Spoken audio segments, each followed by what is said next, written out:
You know, when you book flights, as I said before, what will happen is you want to book a straight through flight. You want to go in and say, man, I just want one stop, and I want that to stop to be the destination. But when I talk to God about what I want one stop, I want that stop to be the destination. But most of the time, what God does is he sends me layovers. And you know, some of them flights, you have two layovers, you know. And but it's in your layover. And so one time when we were flying, we flew to Long Beach, coming back from Long Beach, and me, Tiffany, Junie, and Raquel, we were all together. And something that happened in the layover that I had never experienced. We had a layover, and I think it was in Arizona, something like that, Phoenix, which is an airport I don't particularly care for. Walked in, and they had nerve, like they did the last time, didn't have Starbucks open. I wasn't happy with that. But outside of that idolatry of mine, the reality is that I walked in, and what they said before we got to the point said, you can offboard. Everybody getting off here can get off. He said, but y'all who are going the rest of the way can come on and get on first. Yeah. All right.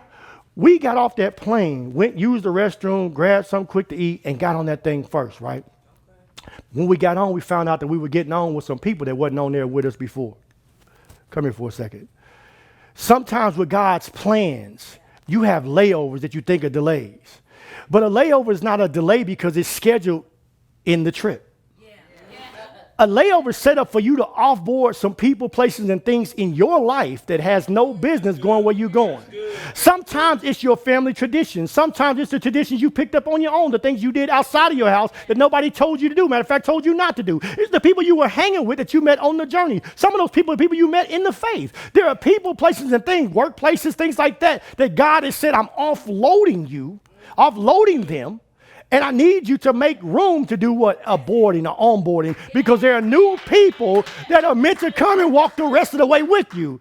See, the reality is that you don't want to let the people that come from a different direction than you get in your life to go the final way of the journey. So you've been hindered by your past, so you can't get to your future. And you think you're being delayed by God. But the reality is you walking to God saying, give me more with a closed fist.